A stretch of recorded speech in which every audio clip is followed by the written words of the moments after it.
Hello जी, good morning सभी team Royal star परिवार का। मैं जेएस विर्क और मीनू विर्क दिल की गहराइयों से स्वागत करते हैं सुबह के सेशन सफलता की पाठशाला में। साथियों, सुबह उठना और सीखने के लिए तैयार होना अपने आप में ये बहुत ही शानदार आदत है। और इस आदत को फील्ड में इस्तेमाल करना जो यहाँ से सीखा है, ये आपकी सफलता की तरफ लेके जाने का मार्ग बनेगा। और लगातार हमारे बीच में सफल और महान लीडर आते हैं और हमें सिखाते हैं कि उन्होंने अपनी जिंदगी को कहाँ से शुरू किया था और कहाँ तक लेके गए और कैसे लेके गए, और किस तरह की बाधाएं भी आती हैं जब सफलता का की तरफ हम चलते हैं। क्योंकि जब हम जिंदगी में सफलता की बात करते हैं, और सफलता कभी भी घर बैठे या बिना हार्ड वर्क किए या आसानी से नहीं आती, कहीं ना कहीं चैलेंजेस और दिक्कतें भी आती हैं। लेकिन जो अपने सपनों को बड़ा रखते हैं, उनके लिए दिक्कतें छोटी हो जाती हैं। और जो अपने सपनों को, अपने सफलता को छोटा कर लेते हैं, फिर उनके लिए दिक्कतें बड़ी हो जाती हैं। तो आप अपने सपनों को, अपनी जिंदगी को, अपने भविष्य को, आने वाली लाइफ को, जिस तरीके आप लाइफ जीना चाहते हैं, उसको अपनी आंखों में परो के रखें। उनको आप बार बार विजुअलाइज करते रहें कि आज से 2 साल बाद, आज से 5 साल बाद आपकी लाइफस्टाइल कैसी होने वाली है। तो वैसी लाइफस्टाइल देने की ताकत आरसीएम बिजनेस में है, क्योंकि पूरे हिंदुस्तान में लाखों लोगों की जिंदगियां बदली हैं। मैं स्वागत करता हूं हमारे बीच में जितने भी आज नए चेहरे आए होंगे उनका। और आपने ये सुबह उठना और आज के सेशन के साथ जुड़ने का फैसला बहुत बढ़िया लिया है। और आपको मैं यही निवेदन करूंगा कि अगर आज आप पहली बार आए हैं, तो इसको कम से कम अगले 7 दिन की कंटिन्यूटी जरूर बनाना। क्योंकि 7 दिन की बन गई तो फिर उसके बाद आप छोड़ेंगे नहीं। शुरुआती 7 दिन किसी भी आदत को बदलने में बहुत जोर लगता है। सुबह नींद से उठना, बिस्तर को छोड़ना, नींद को तोड़ना थोड़ा टफ लगता है साथियों। लेकिन कुछ किए बिना जय जयकार नहीं होती। तो ये संकल्प आपको करना है। और जितने भी हमारे वाइटल अचीवर हैं, उनका भी स्वागत है। और उनके लिए यही है साथियों कि हमें इस मिशन में अपनी संख्या को बढ़ाते जाना है। संख्या बढ़ती चली जाएगी, लोगों के अंदर के धुरंधर जागते चले जाएंगे, और आपके साथ कामयाब होने वालों के मजबूत हाथ बढ़ते चले जाएंगे। और जितने भी हमारे बीच में स्टार रॉयल्टी अचीवर हैं, वो टीम रॉयल स्टार परिवार का बहुत ही मजबूत कड़ी है, उनका भी स्वागत है।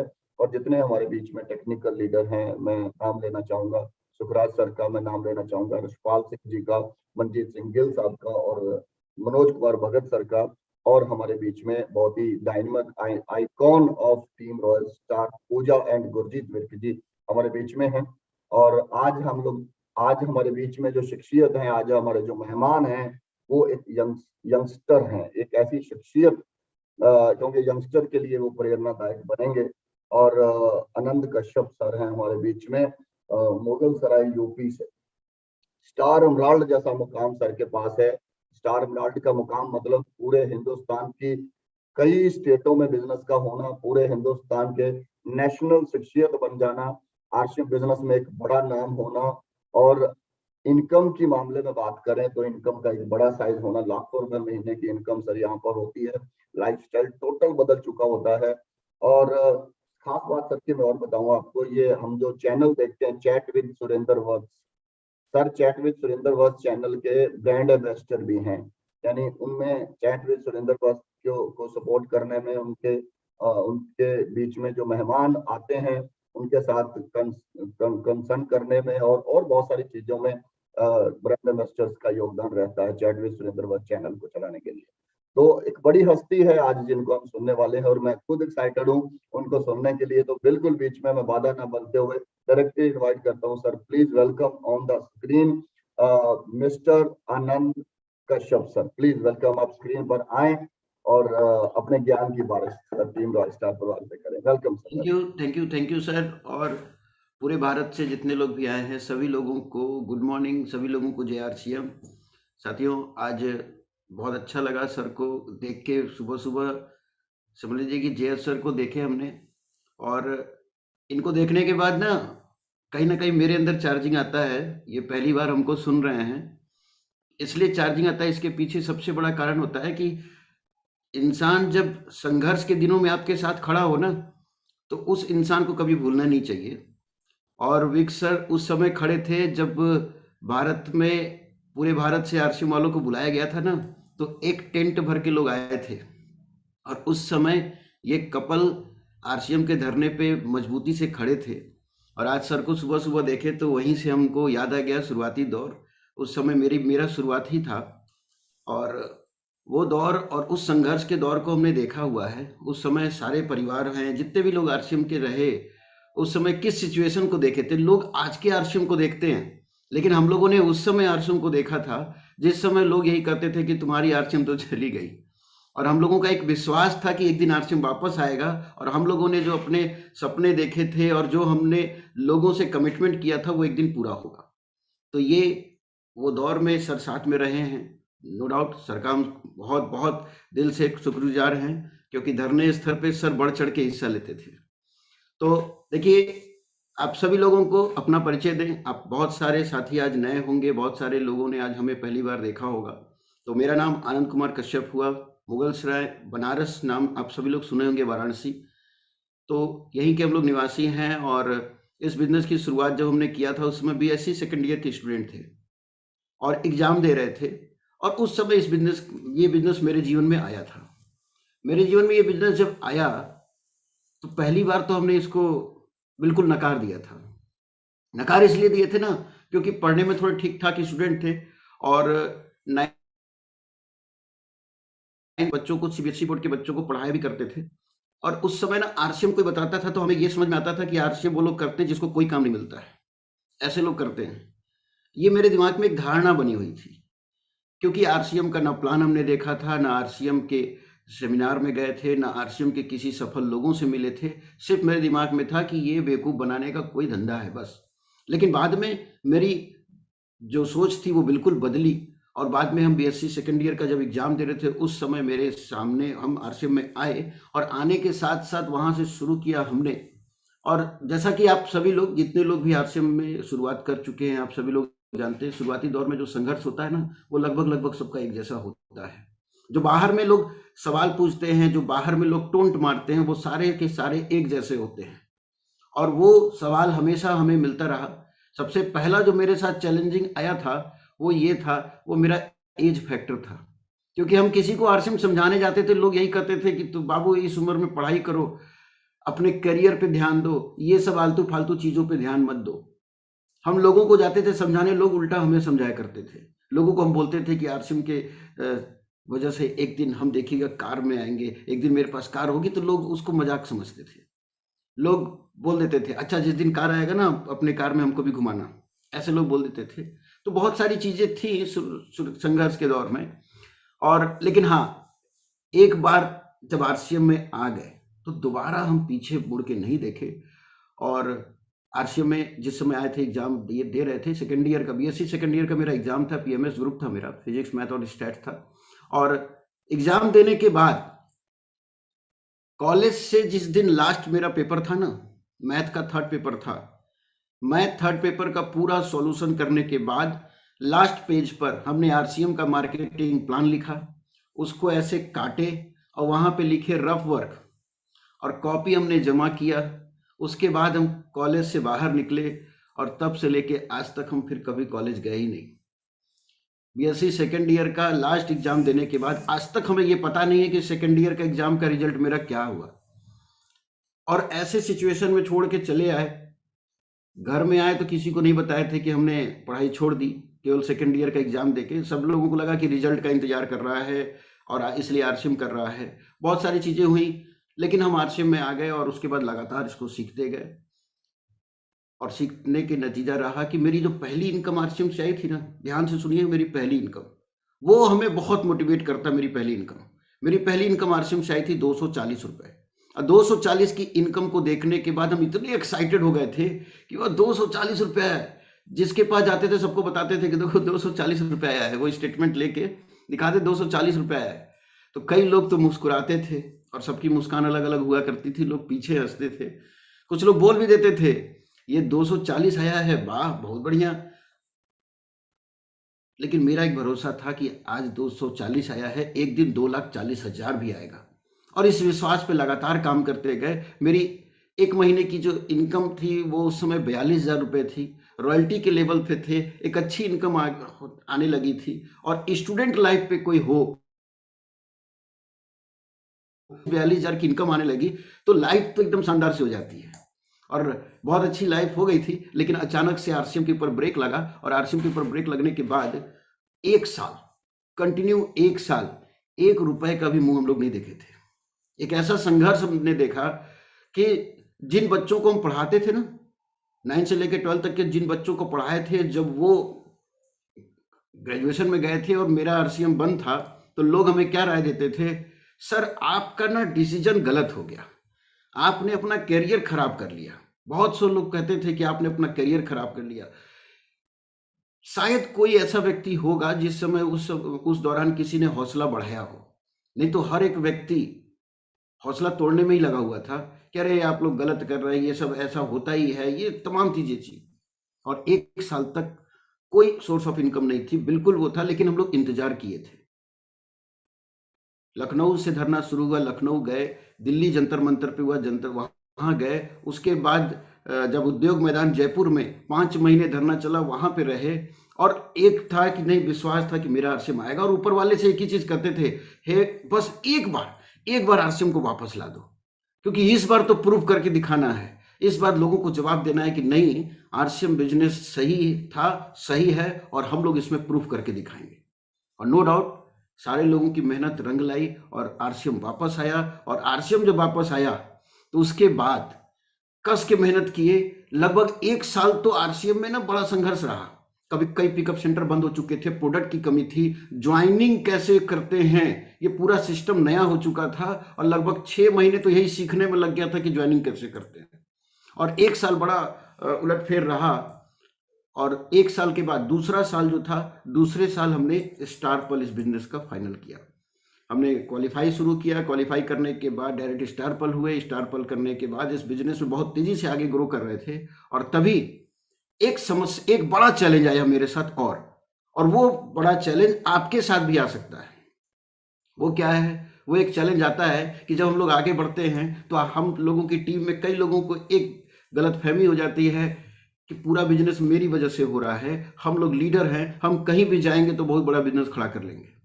तो मेरी टीम में 5 रॉयल्टी अचीवर ऐसे थे जिनके दिमाग में ये आया और उन लोगों को दूसरी कंपनी वाले ये समझा के ले गए कि आरसीएम में देरी से कामयाबी आती है, हमारे पास आओ, हम लोग जल्दी कामयाब कर देंगे, हम लोग बड़ी इनकम देंगे, हमारे यहाँ ज़्यादा पैसा आता है। और ये बोल बोल के लोगों को अपनी तरफ किए और 5 रॉयल्टी अचीवर, मेरे एक ग्रुप के 5 रॉयल्टी अचीवर सारे के सारे चले गए, सारे के सारे चले गए। और बाकायदे परचेजिंग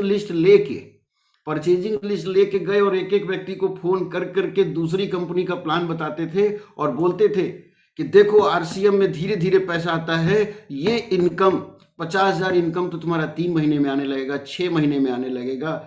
और लोग ले जाके पूरी टीम के ऊपर तहस नहस करने लगे। ऐसे में मेरे साथ केवल एक रॉयल्टी अचीवर और एक लीडरशिप अचीवर बचे थे मेरे पास। और एक रॉयल्टी अचीवर, उनका नाम नवीन कुमार, और एक लीडरशिप अचीवर नित्यानंद।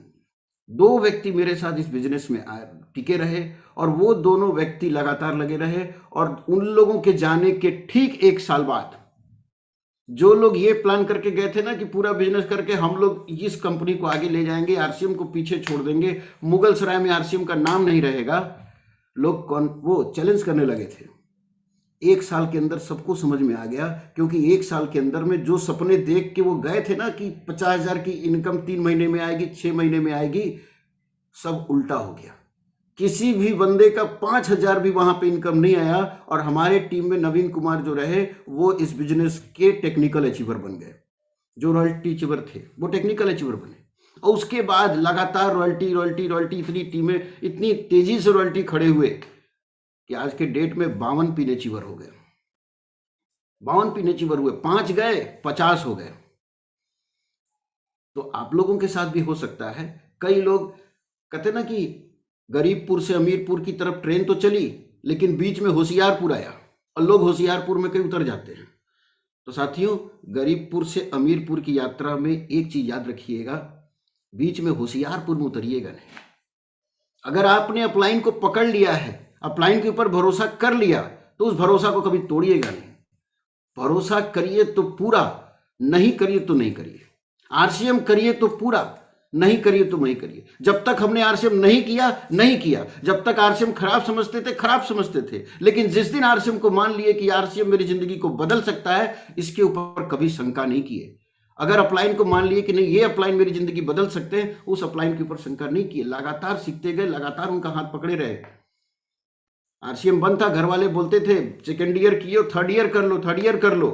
चाहते तो मेरे पास बहुत अच्छा मौका था उस समय, हम थर्ड ईयर कर सकते थे, थर्ड ईयर का फॉर्म डाल सकते थे, लेकिन नहीं, उस समय भी हमने अपलाइन की बात माना। अपलाइन करते थे, धरना जा रहे हैं, बोले सर हम भी चलेंगे। मेरे पास पैसे नहीं थे धरना पे जाने के लिए।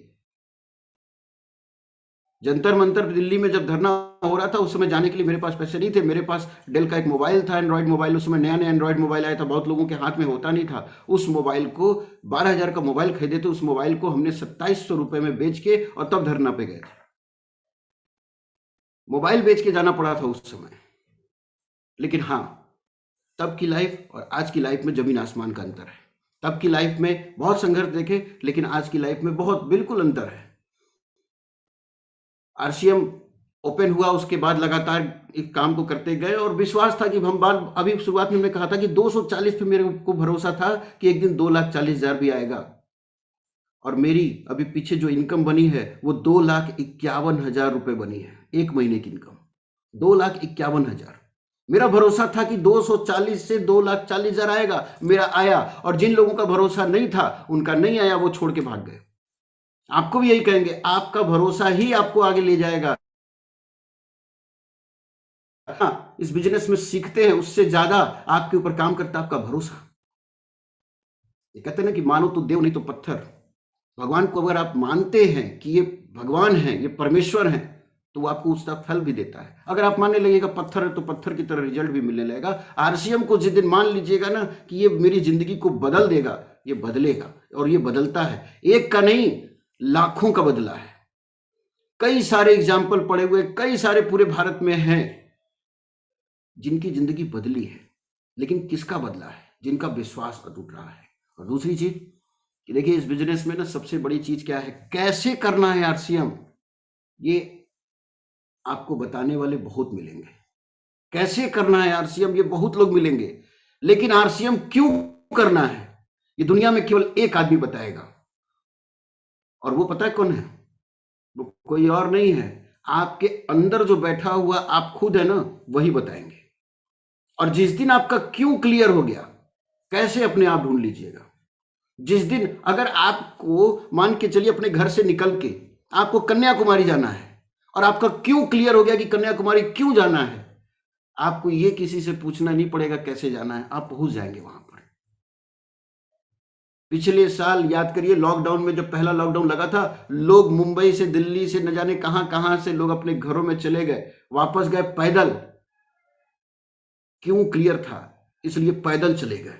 हजारों किलोमीटर लोगों ने पैदल चल दिए। क्यों? क्योंकि क्यों क्लियर था, घर जाना है। टारगेट टारगेट बड़ा था, क्लियर था, इसलिए चले गए। आज कहिए किसी को जाने के लिए, आज किसी को कहिए कि 1,000 किलोमीटर पैदल चलना है, कोई नहीं चलेगा। कह रही 1,000 किलोमीटर पैदल क्यों चलेंगे? क्योंकि उस समय क्यों क्लियर था, इसलिए लोग चल दिए। यहाँ पे क्यों क्लियर होना चाहिए। तो आज हम एक छोटा एक पीपीटी के माध्यम से आपको ये दिखाना चाहेंगे, बताना चाहेंगे कि आरसीएम आप कर रहे हैं, आपका सबसे बड़ा क्यों क्या होना चाहिए, क्या अंदर से कहते हैं ना कि आपके सपने जो है ना वो किस प्रकार के होने चाहिए, किस तरीके के सपने होने चाहिए, क्या आप इस बिजनेस में क्या दे सकते हैं। तो आप सभी लोग तैयार हैं? तो एक पीपीटी हम थोड़ा सा प्ले करेंगे, चलाएंगे आपके पास बीच में।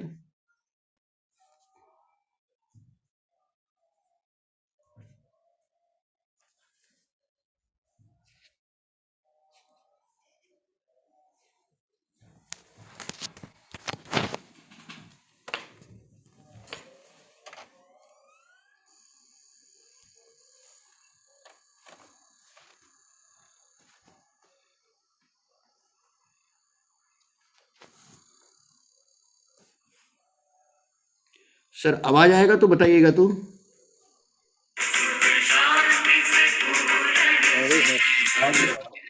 साउंड है? हाँ जी, हाँ जी, है sir. Okay sir, thank you sir.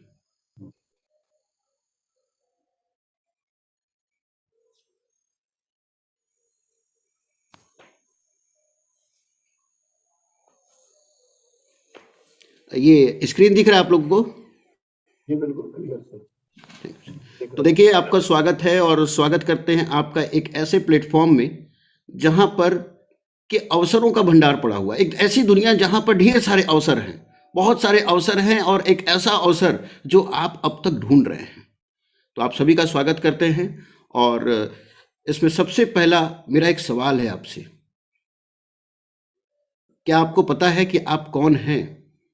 क्या आपने कभी ऐसा पता करने का कोशिश किया कि आप कौन हैं? खुद से कभी सवाल किया आप कौन हैं? राह चलते अगर आपसे कोई व्यक्ति रोक के आपसे पूछ ले कि आप कौन हैं, आपका जवाब क्या होगा? क्या जवाब देंगे आप? कभी आपने सोचा है? कभी अपने आईने के सामने खड़े होकर अपने आप से सवाल पूछिएगा कि आप कौन हैं।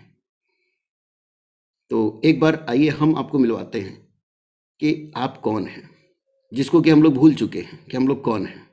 लेकिन आज हम आपको अपने पीपीटी के माध्यम से याद दिलाना चाहेंगे कि आप कौन हैं। ये पिक्चर आप देख रहे हैं, एक पिता है, अपने बच्चे को गोद में लिया हुआ है और बगल में लिखा हुआ राज दुलारा। तो जब हम इस दुनिया में आते हैं ना, तो हमारे माता पिता हमें गोद में लेके क्या सोचते हैं? एक लाइन है ना, मेरा नाम करेगा रोशन जग में मेरा राज दुलारा। आप बड़े हैं, छोटे हैं, उम्र के किस पड़ाव में हैं, कोई फर्क नहीं पड़ता है। लेकिन जब भी आप इस दुनिया में आए होंगे, आपके माता पिता ना आपको गोद में लेके ये जरूर अंदर मन में किए होंगे कि मेरा नाम करेगा रोशन जग में या मेरा राज दुलारा। तो एक बार उस सिचुएशन को याद करिए कि जब आप इस दुनिया में आए होंगे तो क्या हुआ होगा। जब आप इस दुनिया में आए होंगे तो आपके माता पिता कौन सी फीलिंग लिए होंगे आपके प्रति। आज आप हो सकता है 40 साल के होंगे, आज हो सकता है 50 साल के होंगे, आज हो सकता है 20 साल के होंगे, आज किसी भी उम्र में होंगे। लेकिन जब आप इस दुनिया में आए होंगे ना, तब आपके माता पिता आपको क्या फील लिए होंगे।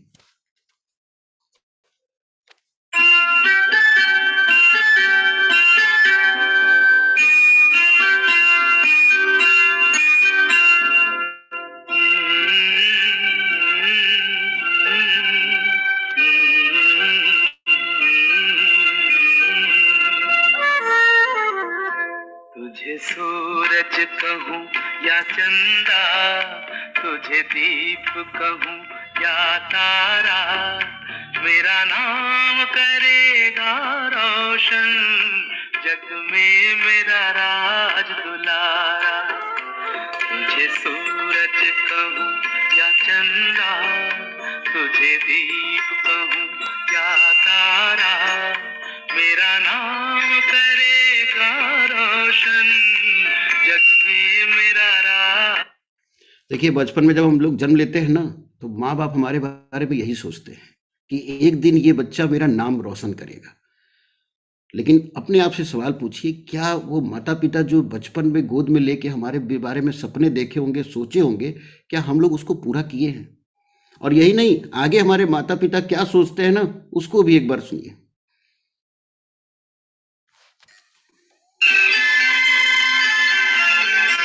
आज उंगली थाम के तेरी, तुझे मैं चलना सिखलाऊं, कल हाथ पकड़ना मेरा जब मैं बूढ़ा हो जाऊं।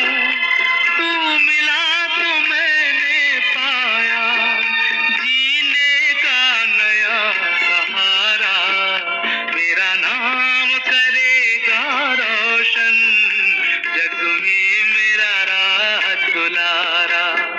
तुझे सूरज कहूँ या आज उंगली थाम के तेरी, तुझे मैं चलना सिखाऊं, कल हाथ पकड़ना मेरा जब मैं बूढ़ा हो जाऊं। तो माता पिता का एक उम्मीद होता है, और यही नहीं, इसके बाद भी एक सपना होता है। मेरे बाद भी इस दुनिया में जिंदा मेरा नाम रहेगा, जो भी तुझको देखेगा तुझे मेरा लाल कहेगा, तेरे रूप में मिल जाएगा मुझको जीवन दोबारा, मेरा नाम करेगा रोशन जग में मेरा राज दुलारा। साथियों, जब हम बचपन में छोटे होते हैं ना, तो क्या होता है हमारे साथ? आसमान में एक जहाज उड़ता है ना, तो सपने देखते हैं कि एक दिन इस जहाज पे बैठेंगे। बचपन की ज़िंदगी शानदार होती है, माता पिता होते हैं, उनके साथ हम लोग मेले में घूमने जाते हैं। बचपन की ज़िंदगी बिल्कुल अलग होती है। क्यों? क्योंकि उस समय हमारा सपना होता है कि बड़े बड़े घर होंगे, एक दिन हमारा भी बंगला होगा, हम अपना घर में रहेंगे, अपना घर बनवाएंगे और एक शानदार सी कार होगी, एक लग्जरी कार होगी, उस कार को हम चलाएंगे, वो कार हमारी चलेगी और एक शानदार ज़िंदगी होगी। बचपन में ढेर सारे सपने होते हैं, लेकिन समय के साथ वो सपने छोटे होते जाते हैं ना, वैसे वैसे हमारे सपने छोटे हो जाते हैं। हम इस दुनिया में आते हैं, कब बड़े हो जाते हैं, कब बूढ़े हो जाते हैं, कब इस दुनिया में चले जाते हैं, पता ही नहीं चलता है।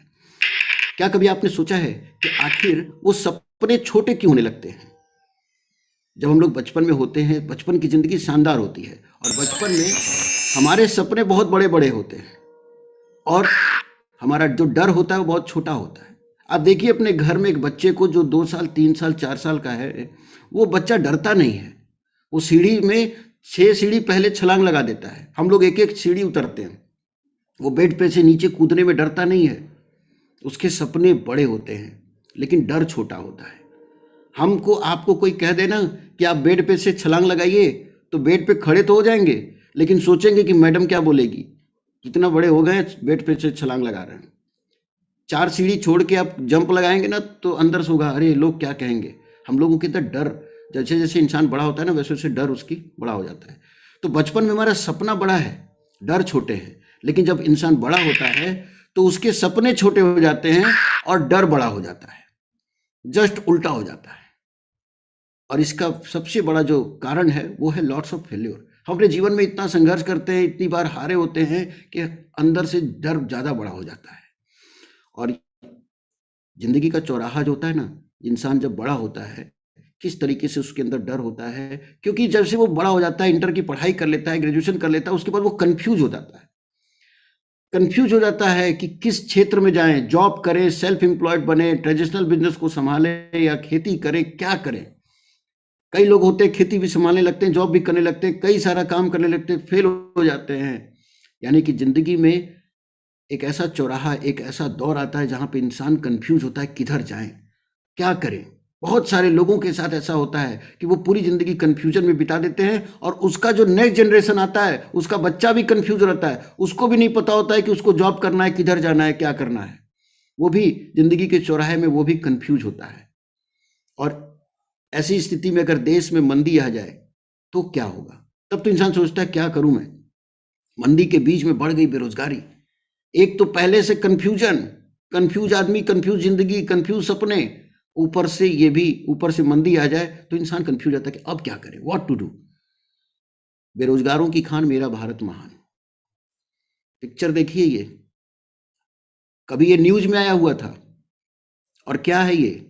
मुरादाबाद, नौकरी के लिए नाले में नौजवान, नाले में उतर के सफाई कर्मी की भर्ती आई थी और लोग इस तरीके से उतर उतर के, जिन्होंने ग्रेजुएशन, ये जब जन्म लिए होंगे इनके माता पिता क्या सोचे होंगे, मेरा नाम करेगा रोशन जग में मेरा राज दुलारा। और राज दुलारे नाले में उतर गए, क्यों? केवल नौकरी पाने के लिए। पोस्ट ग्रेजुएट और इंजीनियर भी होड़ में। आप सोचिए ये भी किसी के राज दुलारे होंगे, इनके पिता, इनके माता पिता अपने पूरी जिंदगी की कमाई इनके इंजीनियर बनने में लगाए होंगे, इनके ग्रेजुएशन में लगाए होंगे, लेकिन ये कहाँ उतर गए? नाले में।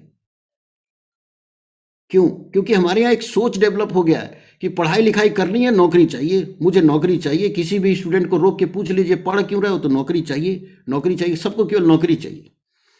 और अगर कोई नौकरी पा भी लेता है तो उसके साथ होता क्या है? नौकरी पाने के बाद इंसान को खुद ही नहीं पता होता है कि उसको कितने बजे घर पहुंचेगा, उसे कब लंच करना है, कब उसे चाय पीना है, टॉयलेट कब जाना है, ये भी कोई और डिसाइड करता है। उसके घर में शादी हो, उसके घर में कोई फेस्टिवल हो, उसके घर में कुछ भी हो, वो घर जाएगा कि नहीं जाएगा ये तय करने वाला कोई और होता है। यानी कि वो किसी और के हाथ की कठपुतली बन जाता है।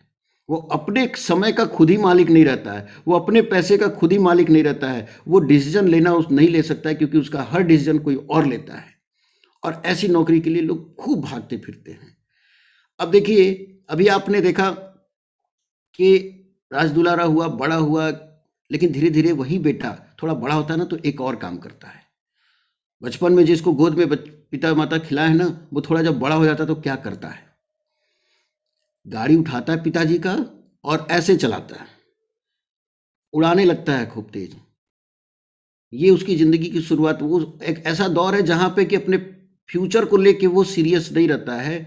हाँ, उसको रेस चाहिए, उसको बाइक में स्टंट करना है, वो बाइक लेके उड़ाने लगता है। जब राज दुलारा थोड़ा बड़ा होता है तब, लेकिन फिर उसकी ज़िंदगी आगे बढ़ती है, और जब ज़िंदगी आगे बढ़ती है ना, उसकी ज़िंदगी में कोई आता है तो थोड़ा सा ठहराव आता है, थोड़ा वो समझदार होता है, और तब एक गाना बजता है ना, ज़िंदगी एक सफ़र है सुहाना, यहाँ कल क्या हो किसने जाना। भविष्य का कोई उसको वो नहीं है, बस ज़िंदगी को एकदम जी रहा है। लेकिन आगे एक और लाइफ आती है, फिर एक ऐसा पड़ाव आता है, और वो ये वाला पड़ाव है जब उसकी शादी हो जाती है। और जब शादी हो जाता है तब उसके ऊपर जिम्मेदारी आ जाता है।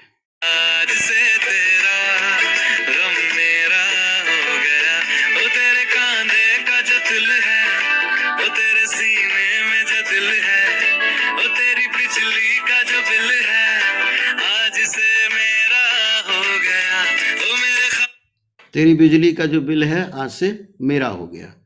अब बेचारा उसमें आता है जब लाइफ में, मैरिड लाइफ में, तब उसकी ज़िंदगी बदलती है, और फिर वहाँ से शुरू होती है एक और नई कहानी। और वहाँ से वो कहानी क्या होता है कि आगे उसके जीवन में एक आइटम आ जाता है, और वो आइटम क्या होता है, थोड़ा बड़ा हो जाता है तो गाड़ी की टंकी में बैठ के जाता है, और यहाँ से शुरू होता है एक इंसान की समझौते वाली ज़िंदगी, जहाँ पे वो समझौता करता है। देखिए, टंकी किसी भी कंपनी ने टंकी बैठने के लिए नहीं बनाया है, लेकिन हमारे भारत में लोग यूज़ करते हैं, हमारे यूपी में भी लोग यूज़ करते हैं, बिहार में भी यूज़ करते हैं, एमपी में भी यूज़ करते हैं, और बहुत जगह हमने गए और हर जगह देखते हैं कि लोग जब बच्चा बड़ा हो जाता है उसको टंकी पे लेके ले जाते हैं। ये समझौते वाली ज़िंदगी है। और यही नहीं, परिवार थोड़ा और बड़ा होता है और कुछ की ज़िंदगी तो ऐसी हो जाती है, कईयों के साथ ऐसा होगा। आप देखिए इस गौर से इस पिक्चर को, कितने सारे बैठे हुए इस गाड़ी में, गिनिएगा तो साइड में एक और बंदा बैठा हुआ है, नीचे देख लीजिए, बांध के उसको ले जा रहे लोग। ये समझौते वाली ज़िंदगी है। इसको कहीं ना कहीं हमारे आसपास के या फिर हमारे जीवन में है, जहाँ पे हम समझौता ज़िंदगी जी रहे हैं। और अपने आप से कुछ सवाल कीजिए, खुद से सवाल जरूर करें।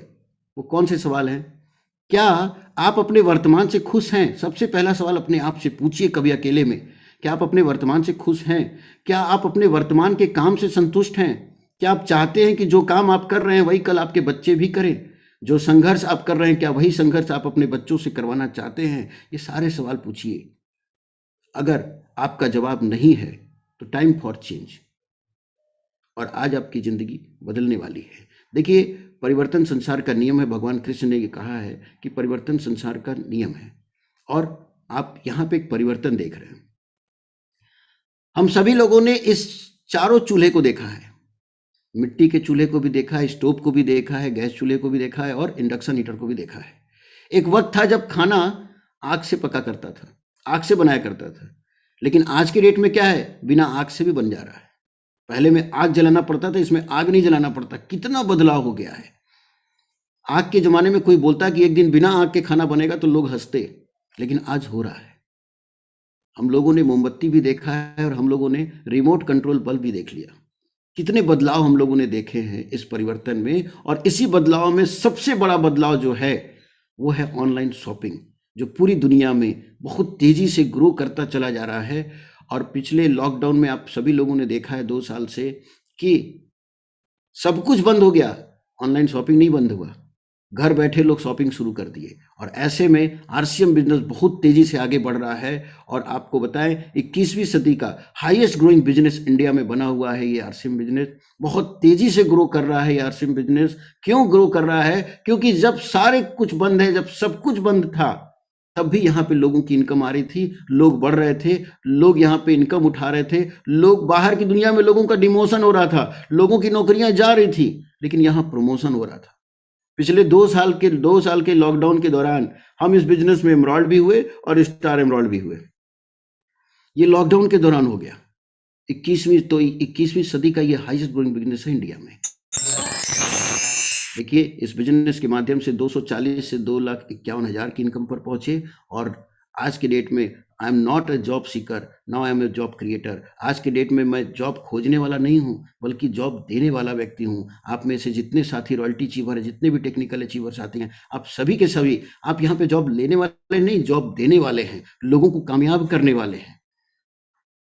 और ऐसा तो हम मानते हैं। साथ में दुनिया के बहुत बड़े बड़े दिग्गज लोगों ने इस नेटवर्क मार्केटिंग के बारे में क्या कहा है, इनको सभी लोग जानते हैं। इन्होंने क्या कहा, network marketing is the fastest growing business of 21st century which must be joined by every young man and woman globally, otherwise you can never get the best of your youth age. APJ Kalam साहब का ये कहना है। इनके साथ साथ इनको भी कुछ लोग जानते ही होंगे। If I were starting over today, I would make millions in network marketing industry. Bill Gates, इनको कौन नहीं जानता होगा, दुनिया का अब सबसे अमीर आदमी, ये भी कहता है कि if I would be given a chance to start all over again, I would choose network marketing. Warren Buffett.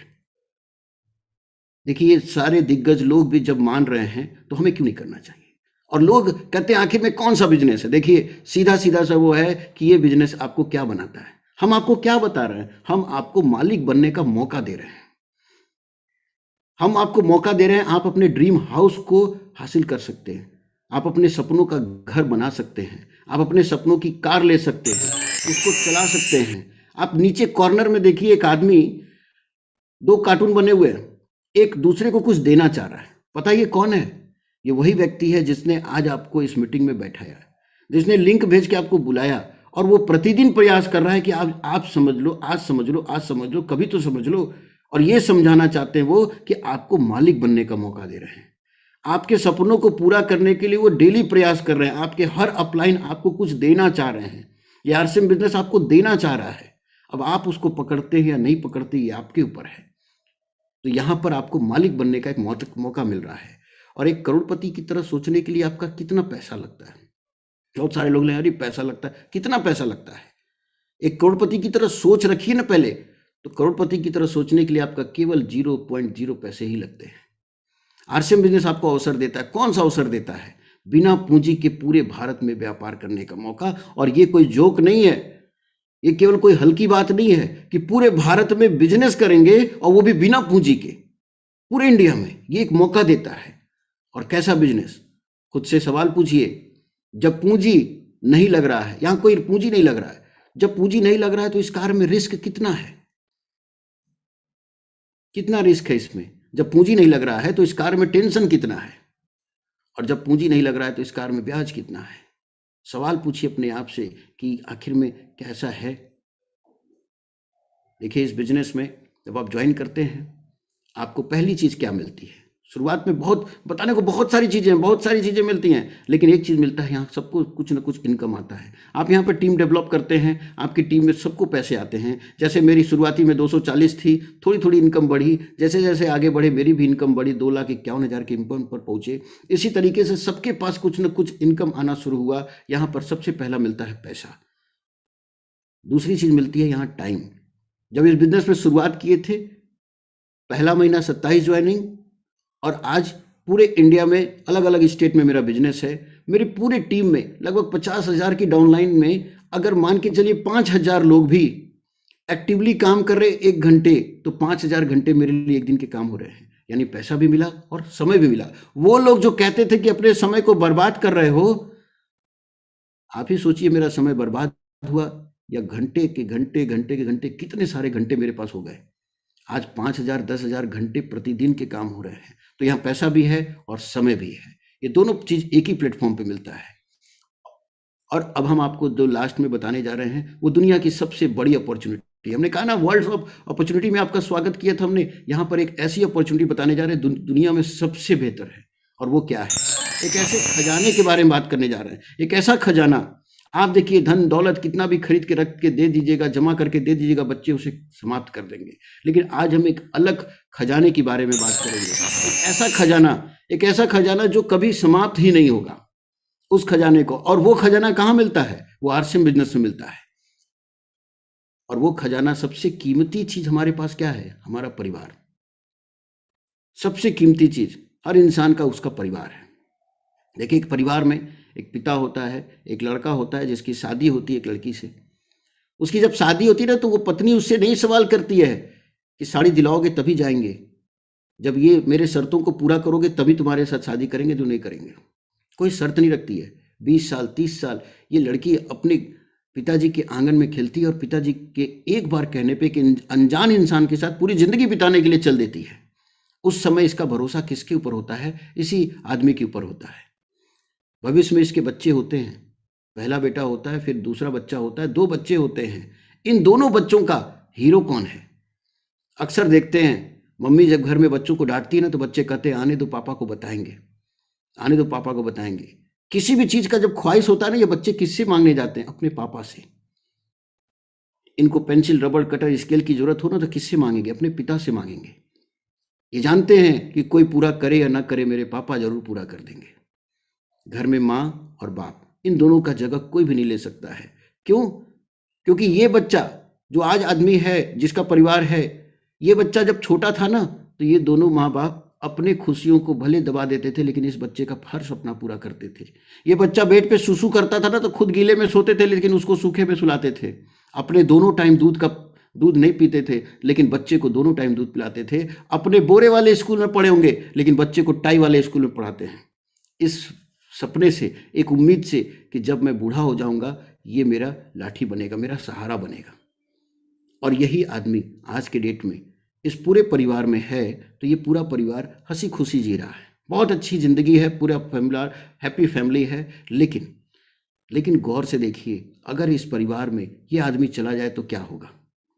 कमाने वाला चला जाए तो क्या होगा इस परिवार का? ये पत्नी को किसी चीज की जरूरत होगी तो किससे मांगेंगे? ये बच्चों को किसी चीज की जरूरत होगी किससे मांगेंगे? ये माता पिता को किसी चीज की जरूरत हो किससे मांगेंगे? आखिर में इनके डिमांड को कौन पूरा करेगा? इनके सपनों को कौन पूरा करेगा अगर मेन व्यक्ति ही चला गया तो?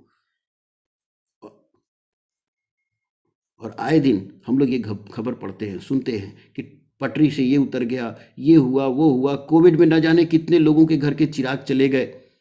आए दिन हम लोग पढ़ते हैं कि बोलेरो वाले ने बस वाले को धक्का मार दिया, बस वाले ने बाइक वाले को धक्का मार दिया, कार को धक्का मारा। ये तमाम चीज़ें हम लोग आए दिन पेपर में पढ़ते हैं, न्यूज़ चैनल में सुनते हैं। इसमें जो मरते हैं वो किसी न किसी के घर के चिराग होते हैं, और जब वो व्यक्ति चला जाए तो इस दुनिया में उसका क्या होगा? आज जिस सपने को देख के वो कर रहे हैं कि मेरा बेटा है, मेरा ये है, वो दुनिया में चले जाएंगे तो क्या होगा? देखिए, 2 सिचुएशन है आपके माता पिता के पास और आपके बच्चों के पास। हम लोग उस पड़ाव पे हैं कि 2 कड़ी को हम लोग जोड़ रहे हैं। एक हमारे माता पिता और दूसरे हमारे बच्चे, हमारी नेक्स्ट जनरेशन। 2 कड़ी को हम लोग जोड़ते हैं और दोनों लोगों की ख्वाहिश हमसे जुड़ी हुई हैं। और ऐसी सिचुएशन में हमारे माता पिता क्या वो करते हैं, एक बार फिर से सुनिए। आज उंगली थाम के तेरी तुझे मैं चलना सिखलाऊं, कल हाथ पकड़ना मेरा जब मैं बूढ़ा हो जाऊं। तू मिला तो मैंने पाया जीने का नया सहारा, मेरा नाम करेगा रोशन, जग में मेरा राह दुलारा, तुझे सो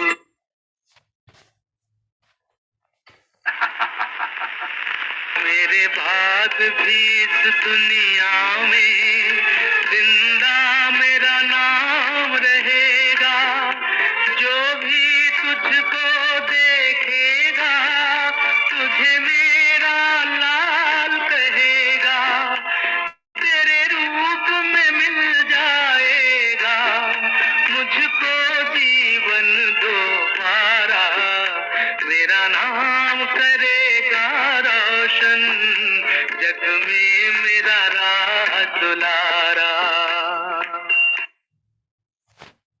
देखिए, ये इस दृश्य को देखिए, हम सबके साथ है। आप अपने बच्चे को गले से लगाते हैं ना तो कैसा महसूस करते हैं?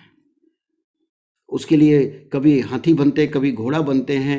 उस बच्चे के सपने को हम सभी लोग किस तरीके से देख रहे हैं, उनके सपनों को कैसे पूरा कर रहे हैं, ये बहुत ही मतलब कहते हैं ना कि एक सपना लेना चाहिए। सपने बहुत सारे चीज होते हैं, लेकिन एक इमोशनल आपका सपना होना चाहिए जिससे कि आप आरसीएम करेंगे। क्यों करेंगे आरसीएम?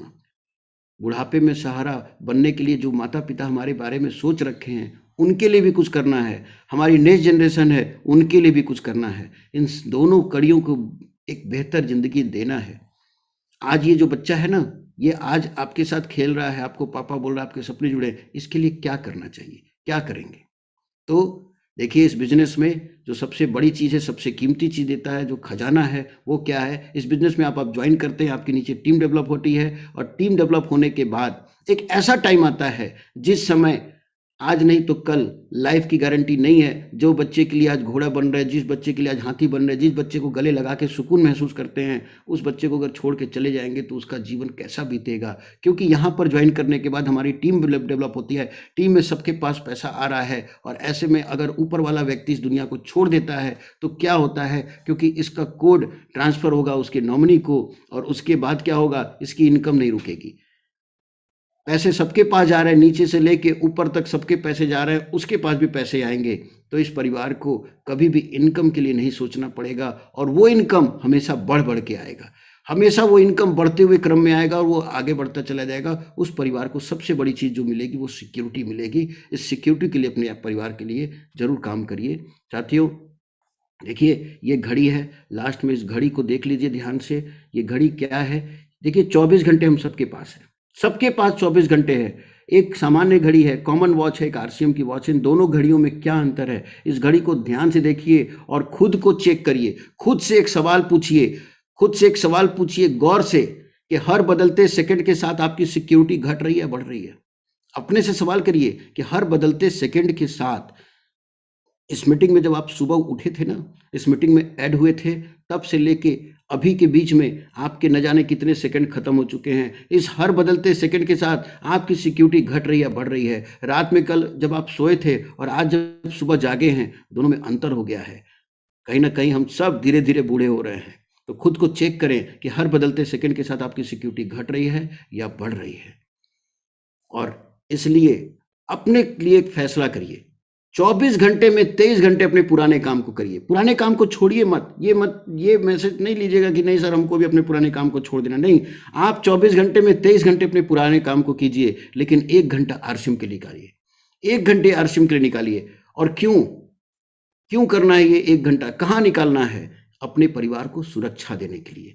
और ये ऐसी सुरक्षा जो कि आपके पिताजी माताजी उनको भी मिले, आपकी आने वाली पीढ़ी को भी मिले। दोनों कड़ियों को एक बेहतर जिंदगी दे के जाएं। और कैसी जिंदगी दे? आप अपने बच्चे को ऐसी जिंदगी दें, एक अच्छी लाइफ स्टाइल, एक रॉयल लाइफ उसको जीने को मिले। उसको अमीरी का एहसास होना चाहिए। अपने बच्चे को ऐसी जिंदगी देने के लिए आरसीएम करिए। अपनी जवानी को इस तरीके से बिताइए। आपके बच्चे की जवानी बीते ना तो ऐसी बीते, टेंशन फ्री जिंदगी हो। और आप भी जब बूढ़े हो जाए तो आपकी भी जिंदगी कम से कम ऐसी तो होनी चाहिए। मुंह में दांत भले ना हो, पेट में आंत भले ना हो, मुंह से डोला बोला निकले, बोले कुछ और निकले कुछ और, लेकिन पैसे की कमी कभी नहीं होनी चाहिए। और ये लाइफ जीने के लिए आपको आरसीएम 1 घंटे कम से कम प्रतिदिन निकालना चाहिए। तो साथियों, आज ही अपने बिजनेस को शुरू करें, आज ही अपने आप सपनों को पूरा करें और अपने क्यों को क्लियर करें। Thank you for listening.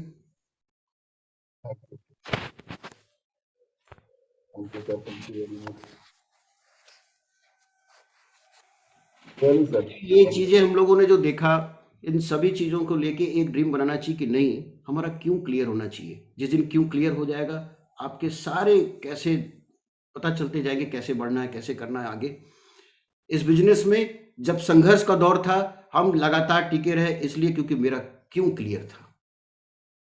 लोग मजाक उड़ाते थे, मेरा क्यों क्लियर था।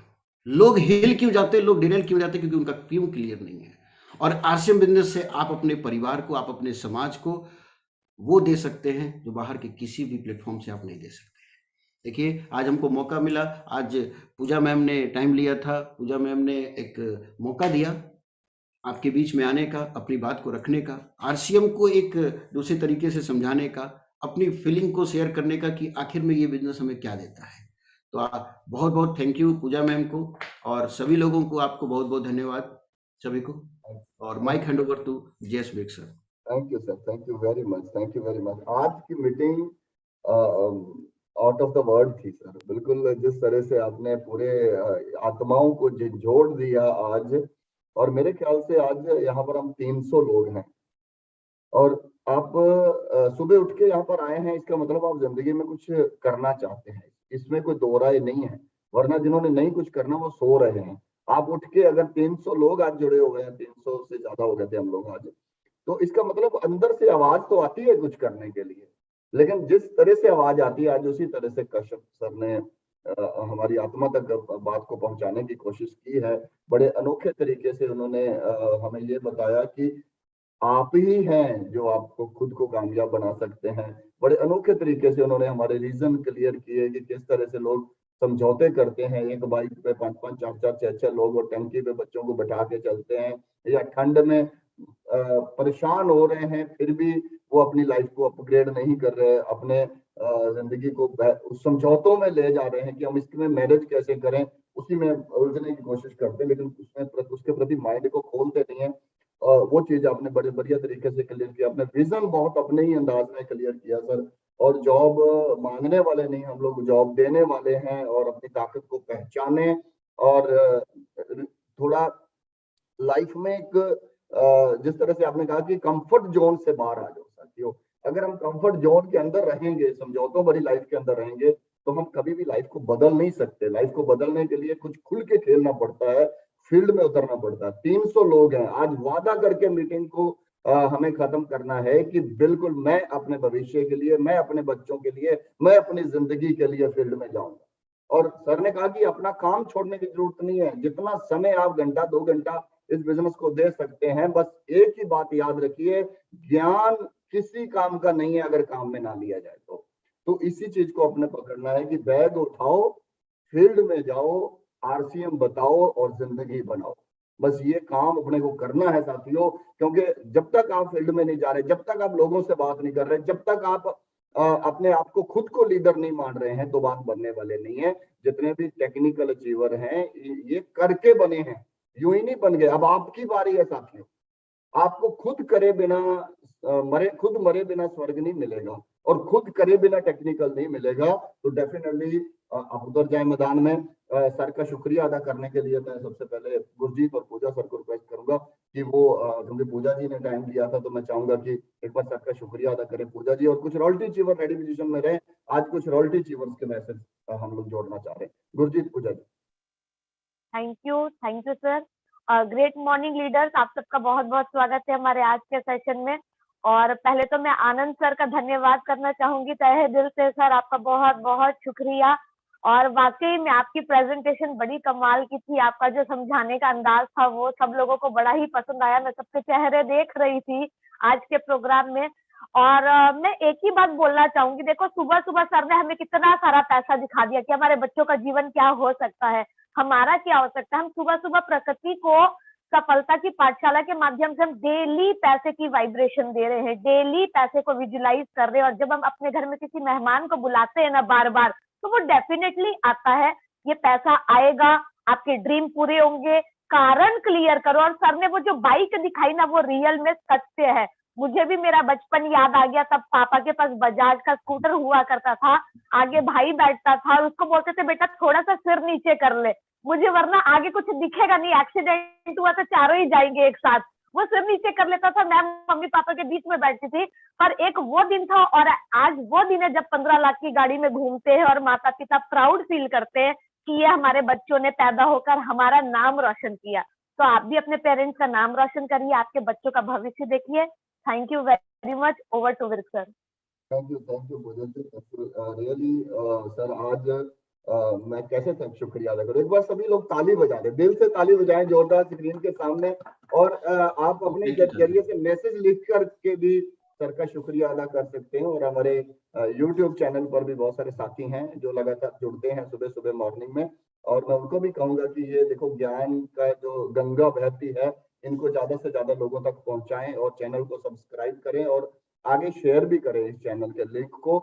और ताकि जो हम लोग सुबह का एक प्रयास कर रहे हैं, हमारा मकसद सैकड़ों लोगों तक को जगाना नहीं है, हमारा मकसद हजारों लोगों को जगाना है। और यहाँ पर भी लगातार हमारा जूम पर भी संख्या बढ़ती चली जा रही है। और साथियों, ये लगातार बढ़नी चाहिए। और दिल दिल से सर बहुत बहुत शुक्रिया।